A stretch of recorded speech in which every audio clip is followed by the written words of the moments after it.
The Earnestly Speaking podcast is a show that is founded on free-flowing conversation and may at times venture into mature subjects. Listener discretion is advised. Welcome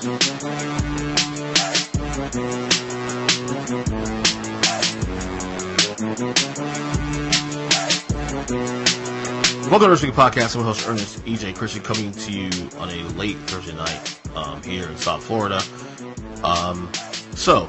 Scheduling has been kind of a bitch lately for me because I've been recently in my job. I changed my entire schedule. I'm working days now, and as you know in this podcast, I typically do podcasts during the day when my kid's napping or whatever it may be. My other kids in school, so I have time during the day to get in an hour and a half of recording time. Well, because of my schedule changing now to daytime and working more days and whatnot, my schedule has been kind of restricted as of late. So I've been trying to figure out a nice groove. This is why you haven't even heard Kyle Nash on the show last couple weeks, because unfortunately the most convenient time to record with him mostly is during the day as well. And we've been trying to figure out a way for him, him and I to do a student report. Luckily we've had Zach on the show, which will be on the show today as well too, to come in and do his picks. Now, unfortunately, the problem with that is that, and we had an issue yesterday doing the show on Wednesday where my kid just absolutely went bonkers when I tried to get in the studio. So, we're probably going to end up doing the picks on Thursday night. So what's going to end up happening is that you'll hear the pick I made for the Thursday game after the fact when the game was final, when the game already gone final. So you gotta do. It's part of the gig. This is real life. We still have bills to pay. We still have regular jobs of work and all that. So, but we're trying to get it in, man. I try to get the pods as much as I can. I still want to try to do at least three a week. I'm not sure if I can do 3 a week anymore. We'll see how that goes going forward. But another thing too, also another house-cleaning thing before we get to a couple of the topics I want to talk about before we get to Zach and whatnot. Is that I have my other podcast, which actually is a video Periscope / Twitter, whatever you call it, my video show, Earnestly Unfiltered. I've been doing that a lot more lately. That's a lot shorter than this show. It's more reactionary. It's a daily show I do on Periscope, on Twitter, which then goes to YouTube after. And it's also a podcast too in itself, which you find on Apple Podcasts and Spotify and all that. But it's a short form show. I actually recorded 2 today, actually. I did one on on Crown Jewel, the reaction, after the show was over on WWE Crown Jewel. I also did a regular episode, which I had my kids involved in it too, because, getting time to record it, like I said, it's very tricky these days. Typically I do the show on the road. I'll do it in my car. Just because it's actually easier to do it in the car. But even then, sometimes there's actually a clip, if you see on my Periscope on YouTube page also too, where my son, I'm taking my older kid to school, my youngest son, who's 2 years old, is with me in the car, and I start talking in the car, and about 20 seconds into the video, he starts crying. So it's a challenge these days to just get in anything these days. It's just tough. It's a challenge. So, like I said, with this show, obviously it's not going to go anywhere. That's not going to go anywhere. But you might have maybe one less show a week than we've done in the past. I don't know. We'll see. If I can get 2 in at least a week, it'd be great. I'm going to try to do 3, but we'll see what happens there. Okay, so the first one I want to get into real quick on this show is this. The Steph Curry injury last night, breaking his hand against the Suns. And all I gotta say is this: in terms of the Warriors, they already look bad. Even with Steph Curry, they already look terrible. They won a game against New Orleans a couple nights ago, but they look terrible. The defense looks terrible. They got off to a very slow start, and they lose Steph Curry. Now they haven't announced anything about Steph Curry, how long he'll be out for, but this is my perspective on the whole thing with Steph Curry and the Warriors, and especially when you consider they lost Kevin Durant, when you consider they lost Klay Thompson for most of the year, who may not even come back this year. Now that according to Steve Kerr anyway, that he says unlikely he'll come back. We hear other reports saying that he may come back as early as the All-Star break. We'll see what happens there. But can I argue that, and it's never a good thing to get hurt, but can I argue that for the long-term longevity of the franchise with this core, that maybe Curry getting hurt last night could be a good thing long term, because are we even sure the Warriors are a playoff team even with Steph Curry? Honestly, in that Western Conference, like I had them getting in originally, but based on the start we saw this first week in the NBA season, um, it's I don't necessarily see that. I don't see a scenario where when that happens, and then and that's even before you even consider this injury with Curry. So this could be a blessing in disguise for the Warriors going forward. If I'm the Warriors, I just pack it up this year. I put my focus on the young kids on this roster that no one knows by name at all, and see what you got with those guys. Obviously, you lose a lot of games in the Western Conference, so it's a very good possibility that the Warriors, the mighty Warriors who won 73 games 3 years ago, can actually fall back into a lottery situation.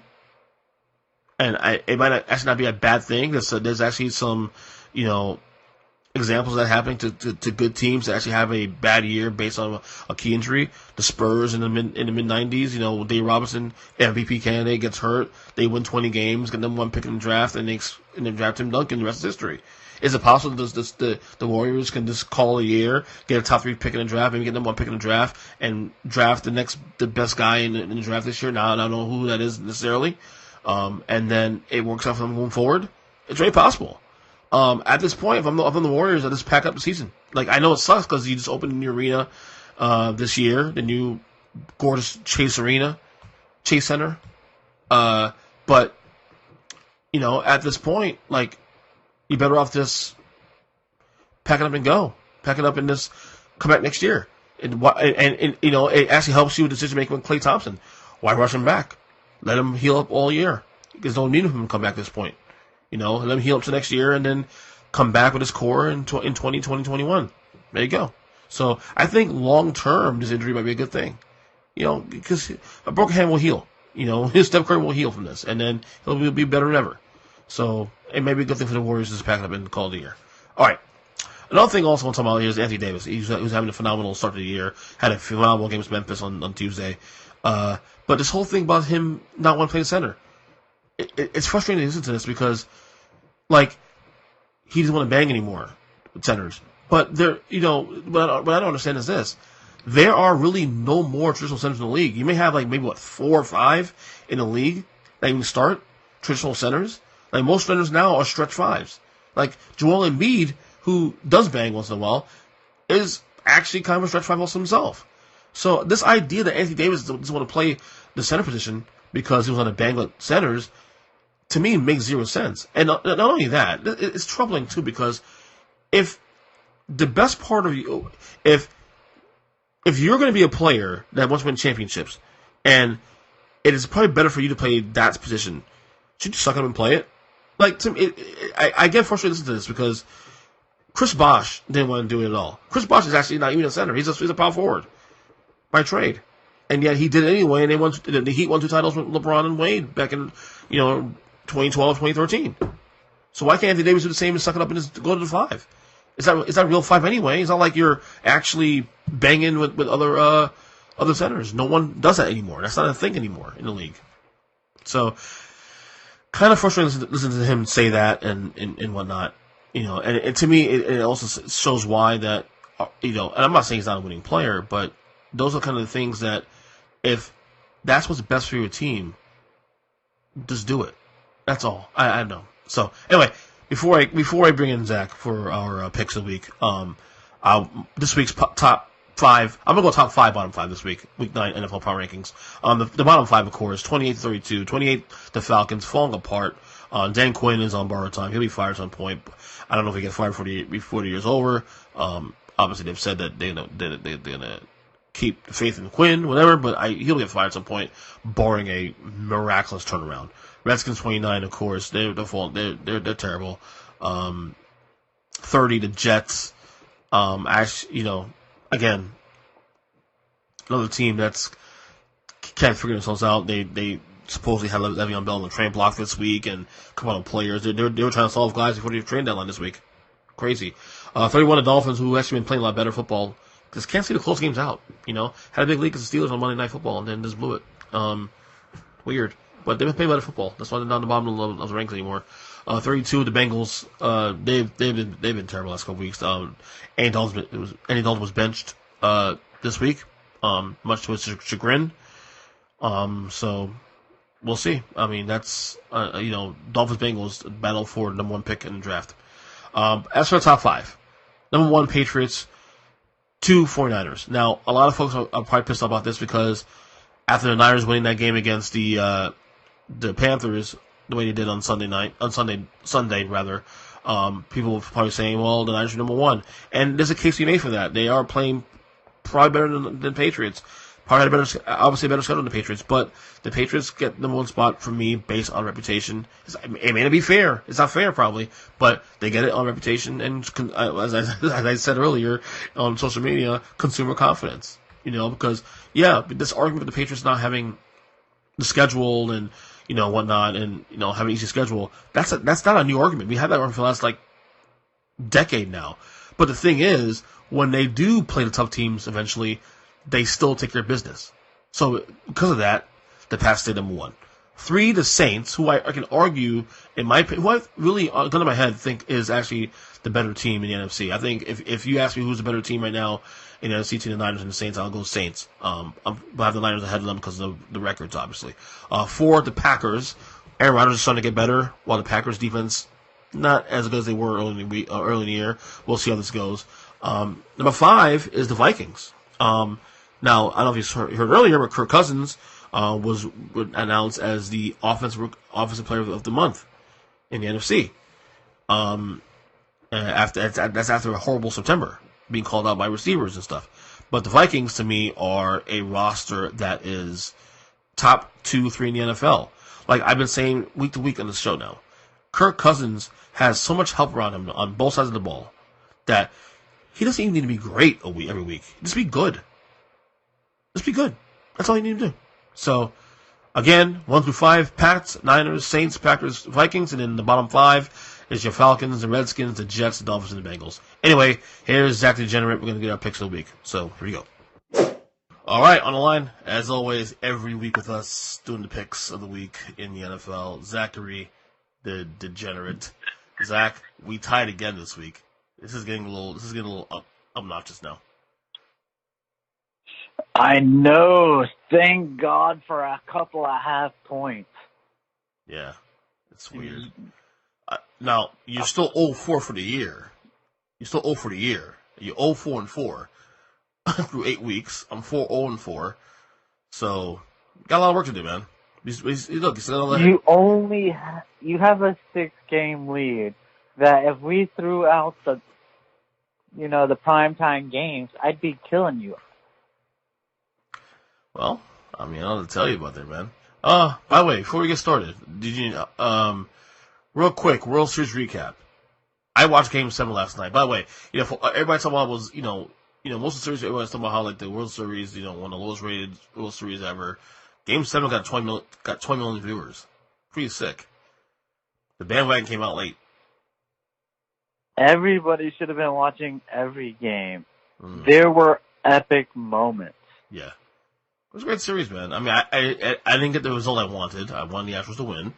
But, and that's a rival of my favorite team. But, it's nice to see the Montreal Expos get a World Series finally.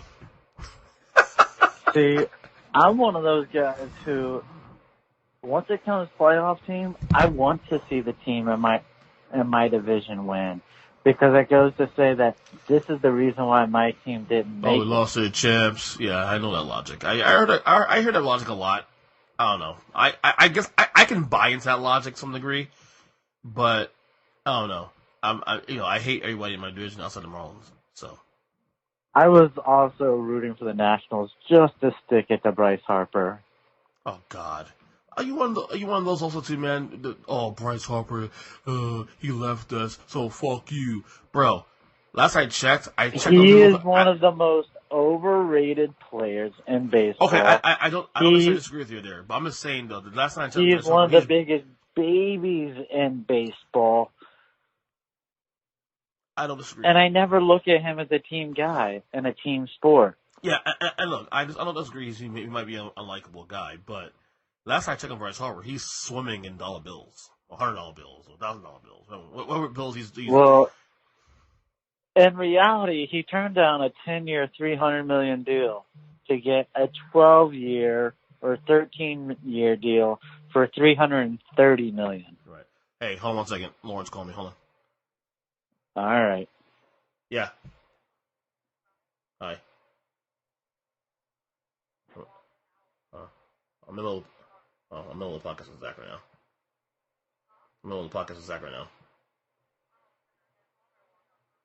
No, hurry up, though. To the car. What's up?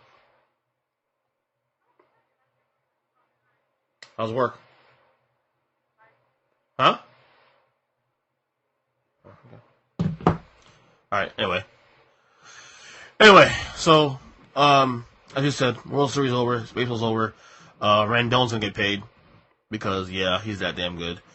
And the timing of him having his, probably, playing some great baseball, especially in the World Series, that home run to pretty much win the game, the timing could have been more perfect. Here are the suitors, let's go.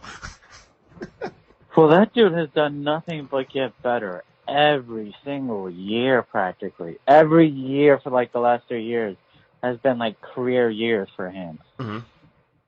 Yeah. So I can't wait to see him get paid. I hope they throw a $200 million plus deal from the Nationals to him and pay him, since they didn't have to waste all that money on Bryce Harper.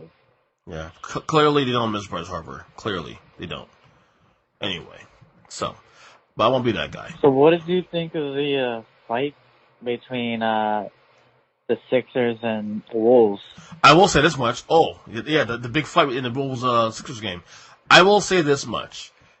Because this has been building for a couple of years now with the Sixers being this, the next, I remember when they first made the playoffs a couple of years ago, I remember saying to everybody, just you wait, everybody loves this now, it's new, it's fresh, Philadelphia, young, all that, Embiid's great. You guys will hate this team in about 3 years. And if you didn't hate that team before last night, you sure as fuck hate them now.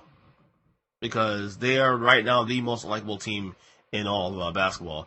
Especially now the Warriors being dead now, pretty much, so.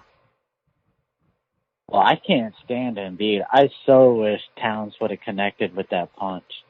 Yeah. That dude is one. He is literally tarnishing the NBA. I feel like every time he goes on Twitter and Instagram, he just acts like a piece of garbage. But here's the thing about that, though, too. Like, he actually is the kind of guy that would have actually fit well in the 80s and in the early 90s, because those are the kind of guys we had back then. The difference between then and now is that we didn't have social media. But the trash talking was heightened. Could you imagine having social media in 1992 with Reggie Miller talking all the shit he did with Michael Jordan and beyond, and the Pistons and the Knicks with social media? Holy shit. Are you serious? Charles Oakley would have either kneecap no. or just knock his head off. I agree with you. No, I agree with what you're saying. I just like, he's a punk and, this and that, and people got the shit kicked in. I'm not disagreeing at all. I'm just saying, though, what he does would fit very well in that era, because that's kind of who he is. He's kind of a throwback to some degree.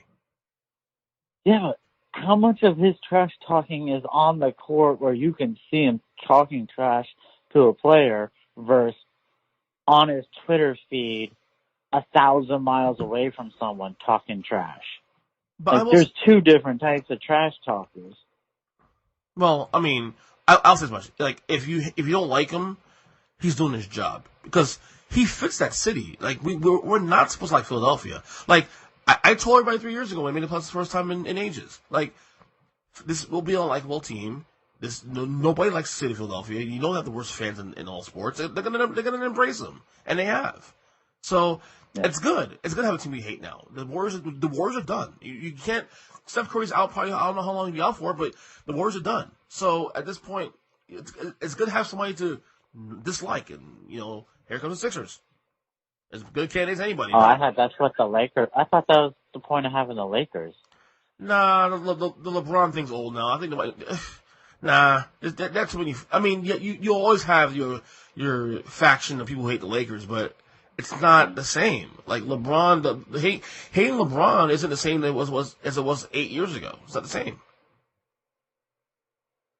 This isn't registered Do you anymore. think Simmons should have been suspended?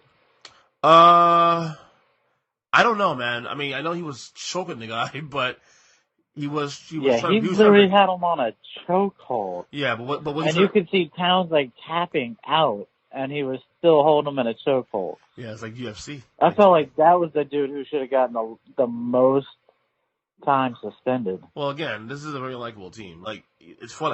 You're not on Twitter much these days or at all. But there was actually for the last 2 years, there's this little minor building rivalry between Heat fans and Sixers fans because 2 years ago met the playoffs and all that, and then Philly saw all this shit when they won their first series in ages, and then they lost to Boston the next round, and they just talk all this shit, and Heat fans make fun of the fact that they had to literally tank their fucking team just to get to where they were at. Meanwhile, Miami does it the quote unquote right way. So there's this little like rivalry going between Philadelphia and the Sixers fans and Heat fans for the last 2 years, and it got even worse this summer when Jimmy Butler came to Miami. So there's this little thing now where if Miami and Philadelphia meet in the playoffs this year, I'm sure it'll get somewhat heightened this year. But yeah, Philadelphia is now the poster boy now for the most hated team in the NBA, and it's okay. I like it. We need this. I'm all for it. If they were to meet in the playoffs, it's going to be like a gentleman's sweep. The Heat will own them. Well, you think Miami beat the Whoa. You wait. Are you saying Miami will beat Philadelphia in the playoff series? Oh yeah. I mean, I hope you're right. I don't want to be wrong, but I mean, hey. Philadelphia is one of those teams that are built purely for a regular season. Unless they make mid-season moves to acquire some shooters, they have no shot in the playoffs. Interesting. No shot. Well, that's a bold statement there by you. Okay. Well, again, when we did the pod a couple weeks ago with you and Chris, we definitely were. You definitely were the only one in the panel that was really low on the Sixers, and so far you look terrible because they haven't lost the game yet. Just saying. I mean, I don't like the Sixers. I love but hey, it is what it is. A 4-game sample size. Okay. By the way, the Heat won again tonight. So we're actually recording this right now on a Thursday night, which might be on new night for now because of my schedule has changed recently. And we did say for the record, Zach and I did attempt to actually record this podcast yesterday on a Wednesday morning, which ended up being a disaster because my 2-year-old son was not having that. He wanted my attention. He's not really used to my schedule right now, so we may have to do this on certain nights now where I'm free, which is like a Thursday night. So unfortunately, we'll give you when we do our picks here in a second. We'll give our pick for Thursday night, especially based on what we were going into. But the game will be over by the time this pod comes out. So, you ready to go with the picks?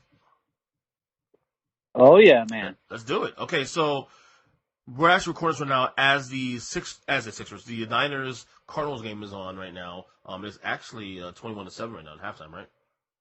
Or third quarter now. Third quarter started. The second half just started. Just started, right?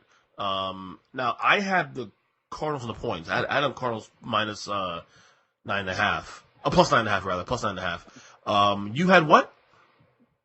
I had the 49ers minus the 9.5. Okay. But if you want to make it plus 9.5, I'm not going to say no. So right now, if the game ended right now, you would win that bet right now. But it's still in the third quarter. Yes, right now. Obviously, you'll see what happens. We got a real return here. Mm. Oh no. I got turned on. Coming back now. I'm in the studio. I got to turn on my computer in a second. I'll put it on in a second. So anyway, let's go to 9:30. The Sunday games on 9:30.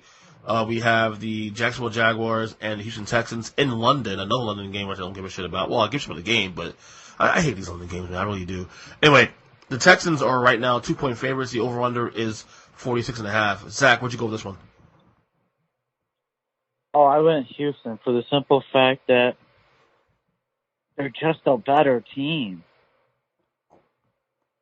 I feel like the safe bet would probably be to go the over. You got two apparently competent quarterbacks. One who's a Pro Bowler, and then you have a rookie in Gardner Minshew, who may replace a free agent quarterback for the long term. But I'm gonna go with Houston.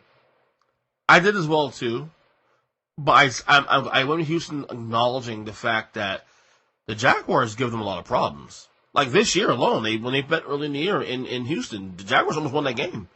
They missed a 2-point conversion. Remember that? Yeah. So one of those I'm not. games I lost. Yeah, that's right. So yeah, we both had Houston that game. Actually, they both of us had it up. I think Houston was like -8 that game. So, but yeah, so this is one of those games where it's a neutral site, but I'm gonna take a gamble on Houston and hoping that Deshaun Watson goes Michael Jordan on the Jaguars this weekend. So we'll see. All right. Oh yeah, Go ahead. I also think this would be one of those opportunities where Houston looks to secure the second home field seat in the AFC playoffs. Well, this is an opportunity because Kansas City is now home against for another week. So you already have head-to-head against the Chiefs, okay, with Mahomes, by the way. You got a game on them right now, I believe, or at least a half a game on them right now. So there's really no other team in the AFC right now that we can say. I mean, we're still gonna say Kansas City because you have Mahomes, but outside, let's take Kansas City out of the equation real quick. Who else in the AFC are you really banking on right now? Now, Baltimore can make a case. We'll see this weekend how they do against the Patriots. But other than that, there's no other team you really have fully faith in right now that can even remotely challenge the Patriots right now, or at least claim a number 2 spot. Exactly. So, but we'll see what Houston does this weekend. It's going to be a big opportunity for the Texans here. All right, next game here, your boys in a Super Bowl 26 rematch, which is actually the last time your boys won a Super Bowl. The Washington Redskins head to Buffalo face the Bills. The Bills are 10-point favorites. Over/under is 36.5. Zachary, I am taking the Redskins in this game. Look, the Bills are a solid team. Obviously, that was a bad loss last week to Philadelphia. Not just because it's Philadelphia, because the Eagles to me are still I'm crazy saying this, but it's still a Super Bowl tier for me personally because I think they'll turn it on in the second half of the year. But perception-wise, for the Bills, that was a bad perception loss because again, it's funny. Buffalo's 5-2. You think, oh, no big deal, 5-2. You can still turn it around. No, we need the Bills with their history. Every game counts, and that's a bad loss there. So. I don't think the Bills should get. I think the Bills win this game anyway, but I'm not sure if the 10-point favorite than even to watch the Redskins right now. Well, I mean, you have been making some serious money and getting ahead of me on such a grand scale by taking Washington plus the points week in, week out. Mm-hmm. But Buffalo shocked me. One of the teams that truly needed to make a trade for a wide receiver before the deadline, and they did nothing. If they wanted to say to their fan base they were all in on the season and they were going to make a push, they should have made a trade, and they did nothing. And it's why I can't take them to cover the 10-point spread, even though I would love to do it because I know how bad my team is. I'm going with the under on the lowest under of the season so far at 36. That is a really low under. Yeah, it's pretty low. So you're saying 17-13 type game here? I'm saying 10-3. Who wins? Bills? Who wins? Yeah, of course the Bills win. You think the Redskins are going to get a touchdown against the Bills defense? Come on now. That's a good point. No, I'm not saying you're wrong. Just, I definitely see the Skins keeping it close. Okay, next game here. We have the Tennessee Titans heading to Carolina to face the Panthers, who lost a pretty big game to the Niners last week in blowout fashion. The Panthers right now are 4-point favorites. The over-under is 41.5. By the way, quiet as kept, Zach, the Titans are playing pretty well with Ryan Tannehill quarterback. Well, they have a spark at least. They're a little more confident on their offense. He hasn't really done anything to say, hey, I should be a starter in this league for a playoff team, but he has provided the spark. Yeah, I'm with you. That being said, I got the under in this game. I don't see a lot of points in this game. I don't see. I don't know. I just think this game will be a defensive grind for both these teams. I don't know who wins this game because Tennessee is one of those really bipolar teams that when you count them out, they win a game they shouldn't win, and then they lose a game they shouldn't. So I think this is a game where this is almost a 50-50 game, really. You think about it based on the optics. So I'm gonna go under here on this game. Yeah, I felt like 4 was a little too much, so I went with Tennessee. When you expect a low-scoring game, which I do always with with Tennessee's defense and their offensive game calling, I would expect this to be a close game, and so getting 4 points, I'm going to take them. I do wonder, though, if the Panthers lose this game after being on a roll as they were the last couple weeks, does this kind of the calling for Cam Newton to come back? Because it's not like Kyle Allen's having like a phenomenal season without, in Cam Newton's place. He's been solid, but not phenomenal. I believe his some of his numbers are pretty substandard to some degree. They're pretty pedestrian. Right. But... So they're winning games. I mean, obviously McCaffrey is the MVP candidate. So, but I wonder if they lose this game, if they start hearing more calls for Cam to come back in the lineup. I don't know if Cam wants to rush back. I think he wants to say that, hey, I am the MVP of this team. I am the most important player. And if we're going to go to the playoffs, it's going to be because of me, not anybody else. Right. Well, we'll see. Okay, next one here. We have the Chicago Bears going to Philadelphia to face the Eagles. The Eagles are 5-point favorites. The over-under in this game is 43. The Bears are fading fast. They got a terrible quarterback, Mitchell Trubisky. Meanwhile, the Eagles, I sent you a text 2 days ago, which you sent me a no shit back to me when I said to you that the Eagles will be the hottest team in the second half of the year. You said to me no shit. That's great. I brought you in a cookie for noticing that they have 5 garbage teams on their schedule to end the season. I mean, how much does it take to figure out, the Eagles will go on a run? Whoop-de-doo. Well, the Eagles, I don't know. I still, for someone who's not even an Eagles fan, I do have high hopes for this team. And I also think they'll cover the spread at 5 here. I think, Wentz will play well. The Bears, I think you're going to start seeing some internal stuff come out a little bit after this week because the Bears, with the Trubisky stuff and the defense trying to have to hold the fort down every week, I think you might start seeing some stuff going public probably this week, after this week. So give me the Eagles to cover 5 points. I'll take the Eagles too. And if stuff comes public, I just hope that the players point out how terrible the play calling has been by Matt Nagy. He has cost his team 2 wins this season. Just this past week, he literally made no attempt with 1 minute to go in a game to get any closer for a field goal. The week before, he ran 8 times total in a game when your quarterback just came back from a shoulder injury. He is doing nothing to help this team this year. Yeah, he's been so bad. And not only that, and then I think Ryan Pace deserves some more criticism for the drafting of Trubisky and not taking Mahomes or Watson. Well, at least Watson, at least. Watson. Any team that knew the quarterback and passed on Watson, they all should be fired. I agree. 100%. Like, if your team is still struggling and you passed on Watson and the only thing you were missing was a quarterback, you should be fired as the general manager. I agree with you 100%. All right, next one here. The Minnesota Vikings heading to Kansas City to face the Chiefs. The Vikings right now are 1-point favorites. The over-under is 49. Zachary, I'm taking the under this game. I don't know why. Oh, there's no way. I wouldn't even touch the under in this game. No matter what, Andy Reid knows how to call up enough offensive plays to put some points on the board. Mm-hmm. I'll take Minnesota. By the way, Matt Moore. Going against that defense? Yeah. Oh, my God. Minnesota might go over just on their own. You think so? Oh, God.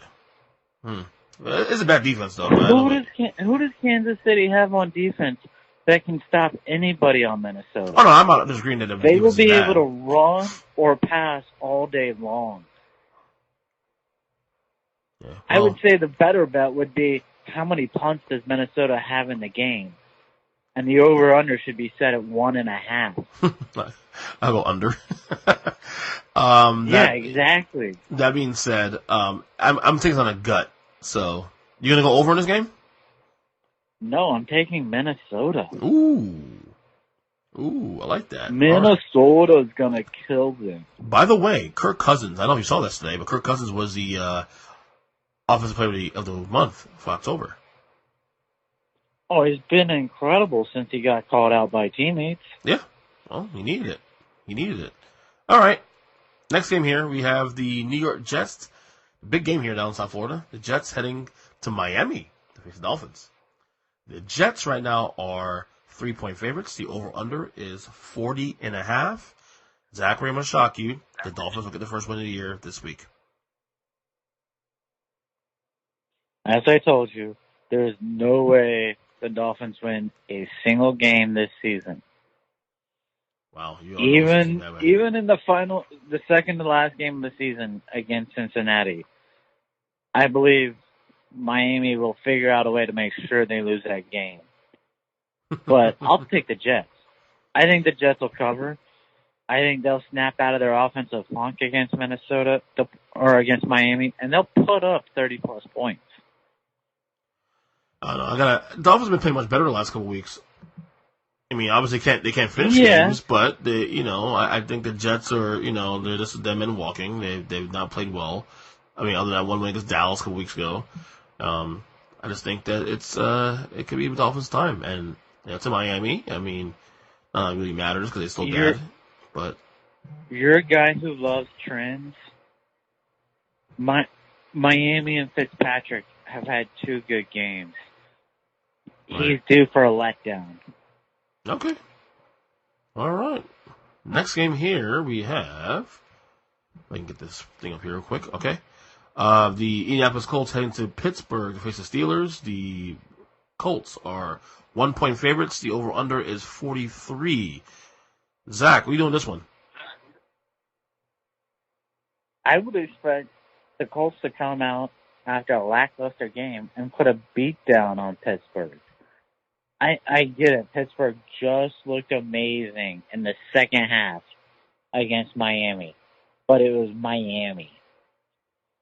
Give me the Colts, and I'll be happy. You in this perspective thing, It's Miami. I get it. I have a hard time with this one because the Colts, I like what they're doing. I think what Jacoby Brissett's been good. Obviously, really solid. I told everybody before the year started, even after Andrew Luck retired, that the Colts won't fall off the cliff. They'll be solid. They'll be a 7-8 win team probably. Obviously, they're on pace to win more than that. But I'm not sure if the Colts are a team I can trust to win a game like this just yet. I don't know. Like, for me, they might win this game still, but I want to see a convincing win here. I like to see it because Pittsburgh, they don't have Big Ben. They're still 3-4. It's Pittsburgh. It's a tough environment.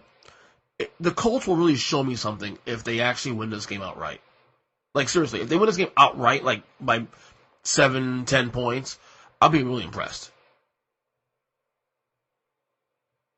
And they will. Okay. But, and that being said, because I don't have any confidence in that, give me the over on this game. Really? Yes. I mean, it is a low over. It is only 43. Yes, 43.5. So, actually, I got it here. But yeah. I mean, it should go over. I agree. But I don't think you have to worry about the pass rush of the Steelers going against Indianapolis' offensive line. Right. It's too solid of an offensive line to have to worry about pass protection. So you should want to take the Colts. I feel like that's a super safe bet. Well, we'll see this weekend if I was wrong. All right. Next game here, 4 o'clockers. Here we go. Detroit Lions heading to Oakland to face the Raiders. The Raiders are 2-point favorites. The over-under is 50.5. Zach, I'm taking the over in this game. I see high-scoring fireworks there between Stafford and Carr. Oh, likewise. I've yet to see either one of these two teams play any sort of defense this season. Now, could I pick a winner in the game? No, because I don't trust Oakland, and I certainly don't trust Matt Patricia calling a defensive game plan. So the over is the only way you could go. Well, the problem too also is that the Raiders have been better this year than we thought they would be, and the Lions have been decent, but they've kind of now. Granted, a lot of it has been circumstantial. They got screwed in the Green Bay game a couple weeks ago. The schedule's been kind of tough. They won against New York last week, so they're a decent team. But am I going to put faith in them to win a game out west against a pretty decent Raider team? I'm not going to do that. I'd just do the safe bet, take the over. In fact, I might bet this game. But maybe one of my gambling picks this weekend. We'll see. Yeah, I would hope you would. Yeah. My only question is, for a guy who was high on the over-under of Detroit, why aren't you more confident that they'll win this game? Did I have the over? I had the over in this team, right? Oh, yes, and you bragged about it earlier in the season when they got off to that perfect start of 2-0-1. Make sure about that. I'll make sure about that. I think you might be right. Well, I mean, they have 3 wins now, right? Or 4 wins, right? The 4-3-1 or something, or maybe just 3-3-1. I guess I don't know. I think it's 3-3. Well, the over-under was like 6. Was it 6.5 wins? I think it was anyway. Their number, I think. Yeah. I don't know. Well, we'll see what happens. I mean, I gotta look at the schedule and see where they're at. But let me see. I actually have the note right here. I have the Detroit. Detroit was 7. I had the under actually on the. We both had the under. Oh, I know I had the under. So did I. I had the under also too. Okay, you seem to be more confident about them winning games. Yeah, I thought they'd be the. No, what I think what I was saying to you at the time was that they were the best worst team in the division of the 8 divisions. They're the best worst team of the 8 divisions. Cellar dwellers. That I would agree with. Right. They are the best worst team in the division. Because I was high in Minnesota. I was a little higher in Green Bay, and I was kind of in the weeds of Chicago. That's what it was. Yeah. You were high in Chicago actually a lot early in the year. I was high on Chicago, but I was really high on Green Bay, so we probably should do. I'm halfway there. You know what? Next week, what we probably should do is kind of even though we should have done this this week, honestly, we'll do it next week. Review our at the half over under wins and see where we're at this year with these over unders. Just kind of, let's see where we're at.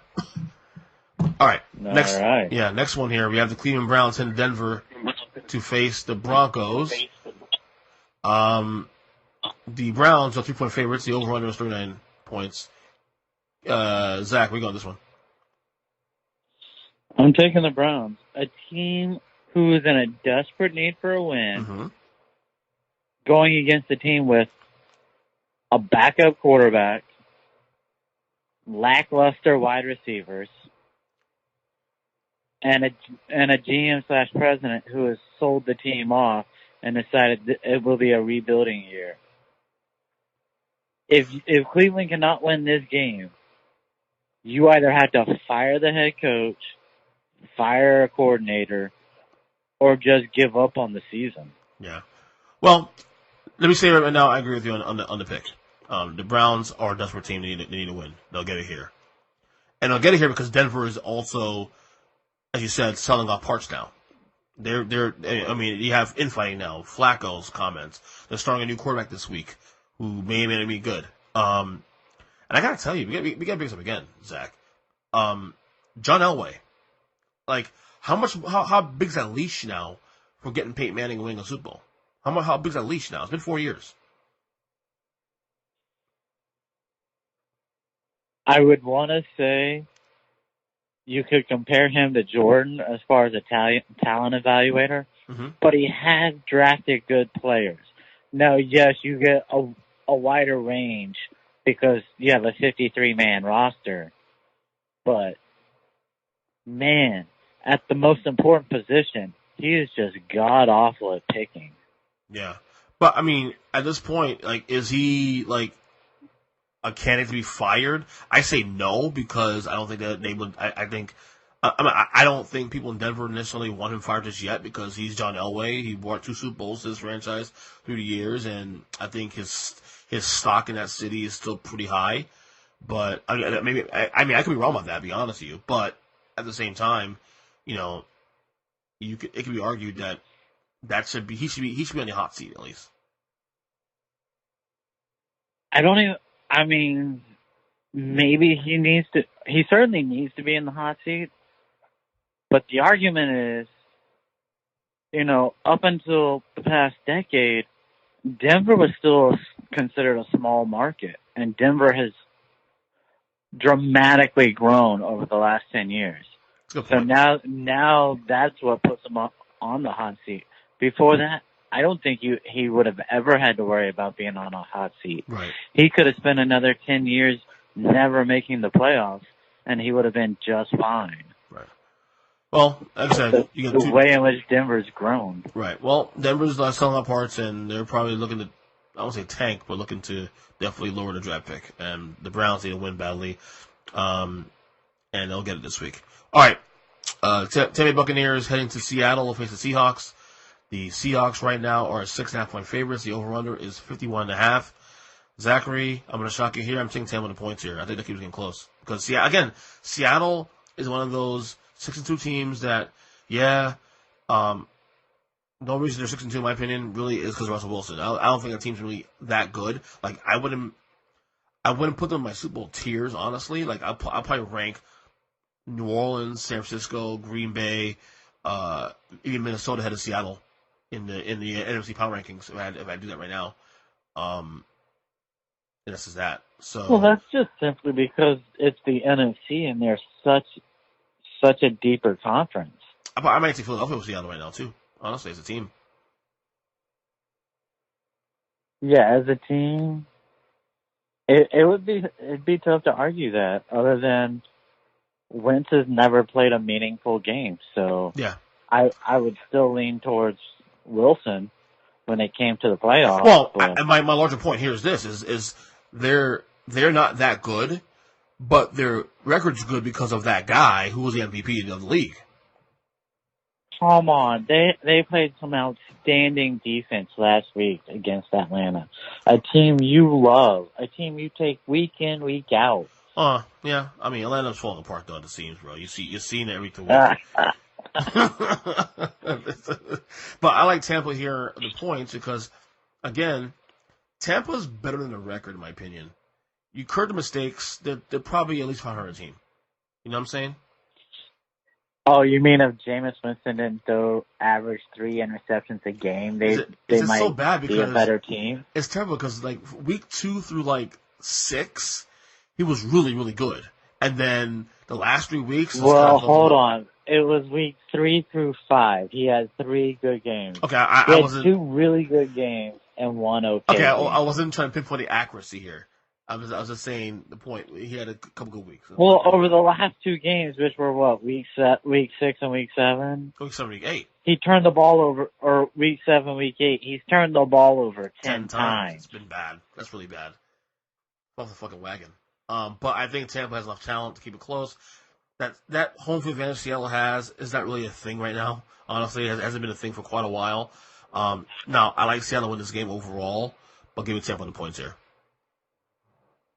Yeah, and in my heart, I wanted to take Seattle just to cover the spread, especially once you told me you were taking Tampa.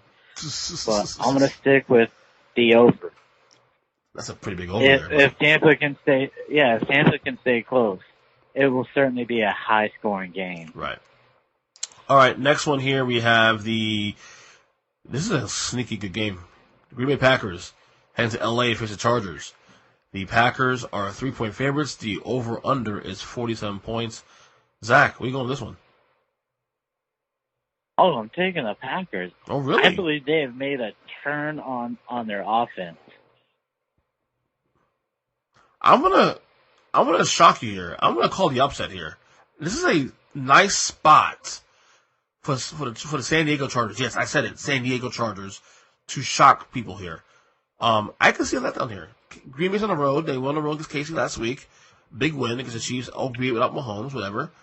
But this is a pretty nice letdown spot here. And the Chargers are getting healthier too, by the way, week to week. So they're not out of the woods yet of this playoff race. So again, desperate Chargers, Packers doesn't really need this game, although they should try to win this game because they're in the race for the top of the NFC. I just think the Chargers can win this game, and I think they'll come out the upset. Yeah. It would take a massive implosion on Aaron Rodgers' part and the greatest defensive plays by the Chargers for this to happen. When you look at that run game, which has been non-existent, and then you look at Phillip Rivers, who never tries to win a game, I just don't see how they have a shot at beating Green Bay. Well, like I said, they got a big win against Chicago last week. They're still in the race, and I think maybe that will hopefully motivate them to get back in this thing. So we'll see. I have a lot of Chicago picks this week, and I know one come up in a second. The Sunday game rather is the Patriots heading to Baltimore to face the Ravens. This is the first tough game the Patriots going to have this year outside Buffalo, which at this point, it was considered a tough game yet. The Pats are 3.5-point favorites. The over-under is 44.5. I am going for the upset here, Zachary. I'm taking the Ravens straight up to win this game. Oh, I really hope you win this game. I mean, I don't have the heart to do it, and I actually believe the Sanu trade will help the Patriots offense, but I'm gonna stick with the Patriots. I think they stay undefeated, and I think they cover the spread. It's small enough that I don't have to worry too much at 3.5. Mm-hmm. Well, I mean, it's probably the game of the week. Actually, looking at the schedule, it is the game of the week. Yeah. This is again, like we discussed earlier with certain teams, perception. The Ravens are a playoff team. We agree there. But are they a team that we can say can challenge the top of the AFC? This week we'll find out. This is one of the weeks we're gonna really find it out. The Ravens are for real. So I'm gonna put my stock in the Ravens this week, only because the Patriots have a lot of leaking oil going on their offense. No, and I would love to see Lamar Jackson have a huge breakout game, but I don't think it'll happen. Right. All right. Finally, Monday Night Football. Thank God I work days now, so I can watch Monday Night Football now. The Dallas Cowboys going to New York to face the Giants. The Cowboys is right now 7-point favorites. The over-under is 48 points.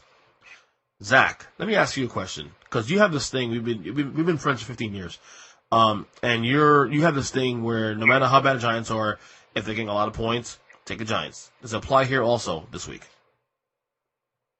Well, I used to have that belief up until last year with Eli Manning. Well, Eli's gone now. He really tested that theory. But Daniel Jones, for some reason, I really like the kid.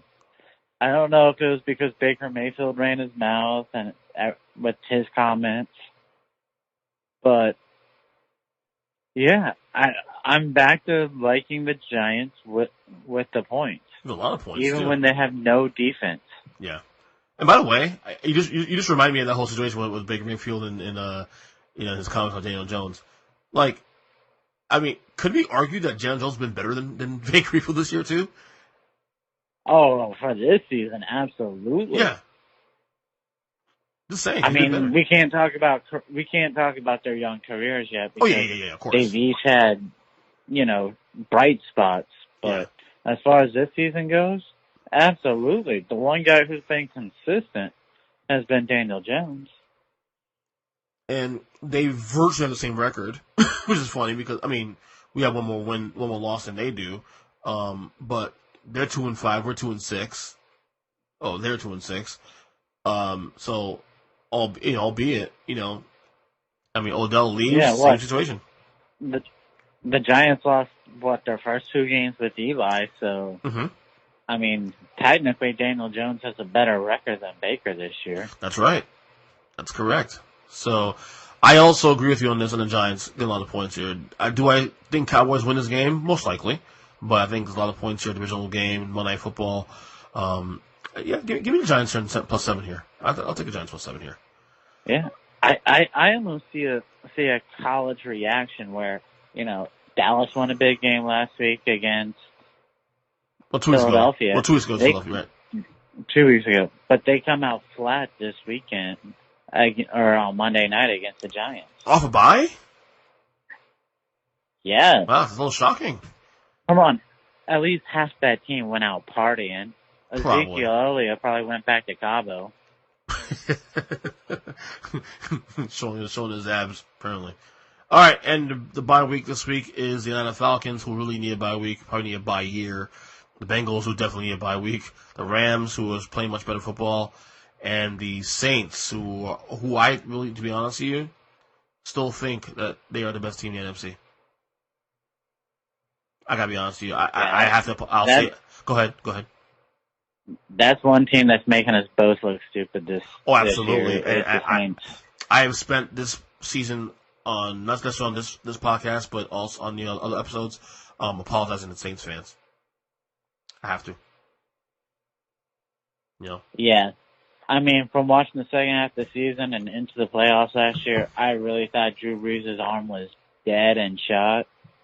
So to see them play the way they are now, not to mention I thought their defense was overrated. Right. I am super shocked by how well they played. Okay, before we go, FSU Minute, as we do every week. Okay, I made a comment today on social media. I don't know if you saw that yet. This is Florida State Miami week. Okay, I've seen every single game of this rivalry for the last 29 years. Okay, since 1990. And I've never in my life, I forgot national, I'm talking about locally here. There's been zero hype.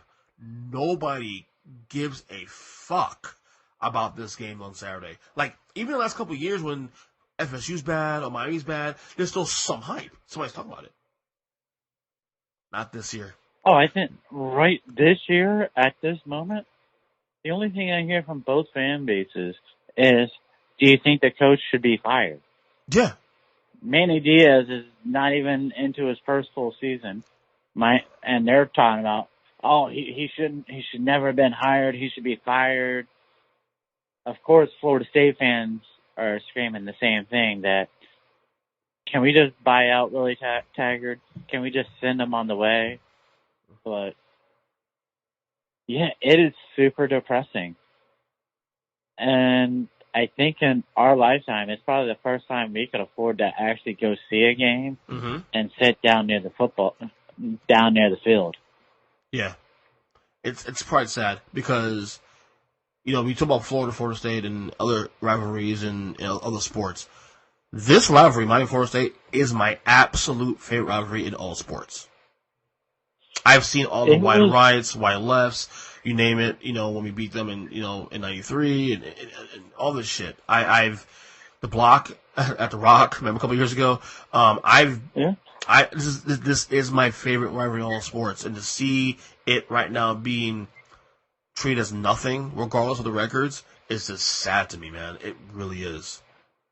Listen, for essentially 30 years of our life, because we're the same age, it was at worst the third best matchup in all of sports, whether it be basketball or football or baseball or even hockey. I mean, it was the third best matchup at worst. And now to see where we are, where game day wouldn't even put it on a sheet of paper to pick out of a hat. Nope. It's so bad. I mean, it's depressing, really, to be honest with you. And both teams are to blame for that. Both teams right now, it's so fitting. Both teams right now are 4-4. That's so fitting. Florida State is right now 3-point favorites in this game. I'm gonna go ahead and just go homer and pick FSU. It's funny. This game opened at 6.5 points for Florida State, and it immediately melted to 3 points. That's kind of strange. I'm not even going to be a homer this week. I truly believe, for once, Florida State is the better team. They have the better coach. Okay. How many times can you say? How many times are you gonna hear that? Tag will be better than somebody. Hold on, you heard me take Syracuse just the other week. I know you did. Getting 10 points and saying there was an outside shot that Syracuse could beat us. But from what I have seen from Miami this year, I really, truly believe that at home in Doak Campbell, we should be able to win and win by at least a touchdown. Well, I'm not gonna say you're wrong because I'm with you. I'm with you. Now, how much we win is a different story, but yeah, I like I said, as long as they win this game, and look, I don't think they're gonna be able to beat Florida this year. Florida's much better than they are this year, but if they beat Florida, to me, it's a successful season. That's all I'm gonna say. Absolutely.